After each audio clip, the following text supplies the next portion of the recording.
साथियों, इस वीडियो में हम देखने वाले हैं राजस्थान में जनजागरण एवं राजनीतिक एकीकरण के तहत स्वामी दयानंद सरस्वती का राजस्थान में आगमन और उनका योगदान। राजस्थान इतिहास और कला संस्कृति से संबंधित वीडियो में आपको जो उपलब्ध करवाऊंगा उनमें अच्छा कंटेंट रहेगा और मैं इतना विश्वास दिलाता हूं कि अगर वो आप अच्छे से प्रिपेयर कर लेते हैं तो शायद ही कोई क्वेश्चन अगर राजस्थान कला संस्कृति का है तो वो बाहर जा पाएगा। जो मैं पढ़ा रहा हूँ, चाहे वो स्वामी दयानंद सरस्वती हो या कांग्रेस की स्थापना हो, क्रांतिकारी गतिविधियां हो, उनका प्रभाव हो, वो आप अपने पुराने पेपर्स, किसी का भी पेपर्स हो कोई से भी एग्जाम के हो, उनसे आप मिलान करके देखिए। उनमें आपको ज़्यादातर क्वेश्चन आपको मिल जाएंगे और आने वाले एग्जाम्स में भी आपको निश्चित रूप से, अगर आप राजस्थान इतिहास, कला और संस्कृति यहाँ से पढ़ते हैं तो निश्चित रूप से आपको अन्य कहीं से पढ़ने की आवश्यकता नहीं है। चलो वीडियो को लंबा नहीं करते हैं, और अगर आपको कंटेंट पसंद आए तो चैनल को लाइक और सब्सक्राइब करें और वीडियो को ज़्यादा से ज़्यादा शेयर करें, जिससे सभी को इसका फायदा मिल सके। चलिए शुरू करते हैं। स्वामी दयानंद सरस्वती 1824 से 1883 इनका जीवन काल रहा। कोई सा भी कंटेंट पूछा जा सकता है, इसलिए हर पॉइंट, हर बात को अंडर एस्टिमेट आप ना करें, किसी भी बात को, और हर कंटेंट को, हर बात को, हर चीज को, हर टॉपिक को आप अच्छे से लर्न करने की कोशिश करें। रीड नहीं करें, उसको अच्छे से बाय हार्ट लर्न करने की कोशिश करें। क्योंकि आज जैसे आरपीएससी के द्वारा आरएस का प्री का पेपर लिया गया था, उसमें पूछ लिया एक आंदोलन के प्रणेता मोतीलाल तेजावत कौन सी रियासत में कामदार थे, झाड़ोल रियासत में थे वो। तो इस तरह से कुछ भी पूछा जा सकता है। हम ये डिसाइड ना करें कि ये थोड़े पूछेगा, ये नहीं पूछेगा, ठीक है। तो स्वामी दयानंद सरस्वती का जो काल रहा, जीवन काल रहा, 1824 से 1883 के बीच में रहा।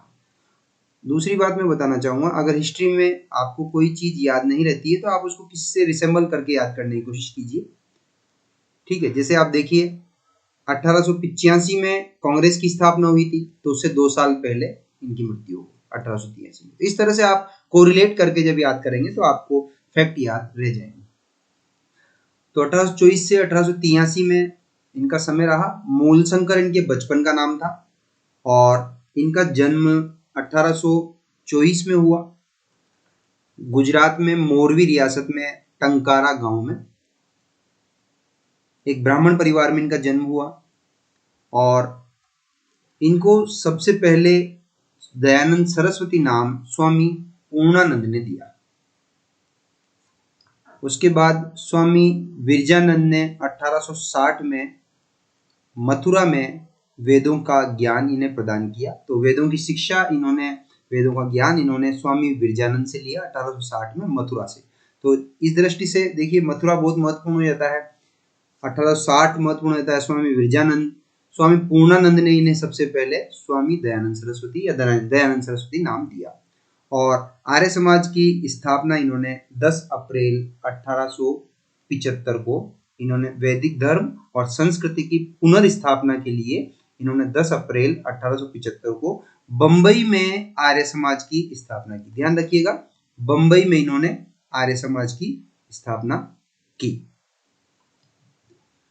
अब बात करें राजस्थान में आर्य समाज के योगदान की, तो स्वामी जी सबसे पहले 1865 में करौली रियासत के अतिथि के रूप में इन्होंने राजस्थान की प्रथम यात्रा की। बहुत इंपॉर्टेंट ये बन जाता है, करौली राजस्थान की प्रथम यात्रा स्वामी जी ने 1865 में करौली की करौली की यात्रा की, पूछा जाता है कई बार। और नवंबर 1878 में दयानंद सरस्वती पुष्कर पहुंचे, वहां उन्होंने उपदेश दिए और मार्च 1881 में जयपुर पहुंचकर उन्होंने वैदिक धर्म सभा की स्थापना की, जो बाद में आर्य समाज में परिवर्तित हो गई।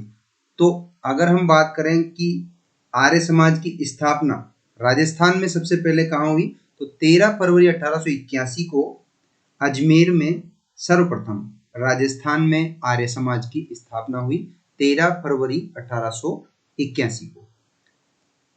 उसके बाद अक्टूबर 1881 में स्वामी जी चित्तौड़ पहुंचे, जहां कविराज श्यामल दास, कविराज इनकी उपाधि थी, कविराज श्यामल दास ने इनका स्वागत किया और महाराणा सज्जन सिंह के आमंत्रण पर ये उदयपुर पहुंचे अगस्त 1882 में, और उदयपुर में ही इन्होंने सत्यार्थ प्रकाश का द्वितीय संस्करण का प्रकाशन किया, या द्वितीय संस्करण इन्होंने पूर्ण किया, क्योंकि इनका प्रथम संस्करण तो इन्होंने 1875 में लिखा था, प्रकाशित किया था बंबई में।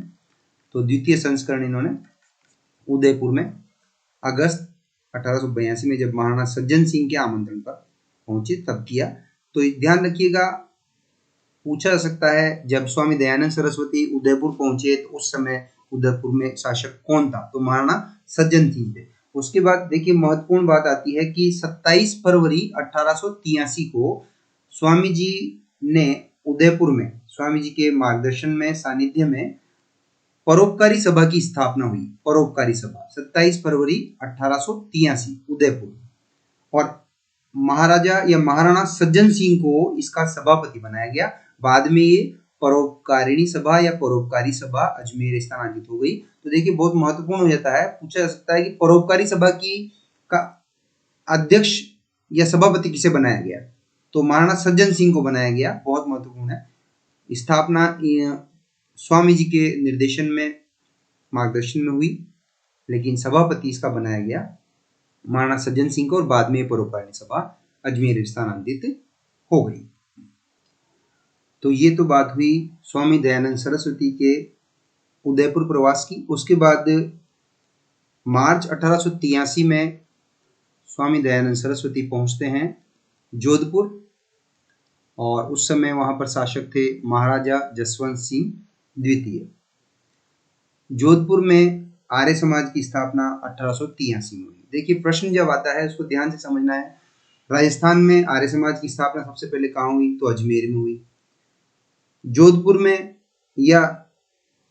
में आर्य समाज की स्थापना कब हुई, तो 1883 में हुई। इस तरह से क्वेश्चन को बहुत बारीकी से वो घुमा देता है, इसलिए ध्यान रखिएगा। आज आरएस के पेपर में बहुत सिंपल सा उसने प्रश्न को घुमा दिया कि अंग्रेजी वर्णमाला में ऐसे कितने व्यंजन हैं जिनको दर्पण में देखने पर वो मूल शब्द की तरह ही दिखाई देते हैं।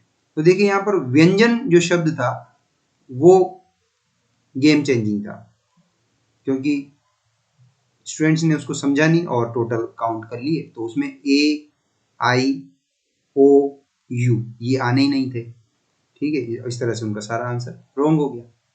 तो इस तरह बहुत बारीकी से अब क्वेश्चन को आरपीएससी या एग्जाम कंडक्ट करने वाली संस्था घुमाती है, इसे हमें समझना पड़ेगा। उसके बाद यहाँ पर महाराजा जसवंत सिंह द्वितीय की आसक्ति एक वेश्या के प्रति थी, जिसका नाम था नन्ही जान। तो स्वामी दयानंद सरस्वती ने भरे दरबार में वेश्या गमन के दोष बतलाए और जसवंत सिंह द्वितीय को फटकार लगाई वेश्या गमन के लिए, उनके आसक्ति के लिए, उनके आलसपन के लिए। अपने राजकाज से वे काफी उदासीन हो गए थे। तो ऐसा माना जाता है कि इस नन्ही जान ने रसोइये गौड़ मिश्र नाम के रसोइये के साथ मिलकर के स्वामी जी को विष दे दिया, जहर दे दिया, और उसी विषाक्त अवस्था में, विष की अवस्था में इन्हें अजमेर लाया गया, जहां पर इनका देहांत हो गया अक्टूबर 1883 में। तो 1877 में वाराणसी में स्वामी जी ने वैदिक यंत्रणालय नाम से एक प्रिंटिंग प्रेस की स्थापना की, जिसे बाद में अजमेर स्थानांतरित कर दिया गया। तो परोपकारी सभा को भी अजमेर स्थानांतरित कर दिया गया था, और इस वैदिक यंत्रणालय नाम के प्रिंटिंग प्रेस को भी बाद में अजमेर स्थानांतरित कर दिया गया था। इस तरह से स्वामी दयानंद सरस्वती की शिक्षाओं ने राजस्थान के लोगों को न केवल सामाजिक व धार्मिक सुधारों के प्रति बल्कि राजनीतिक सुधारों के प्रति भी जागरूक बनाया। तो मिलते हैं अगले वीडियो में। धन्यवाद।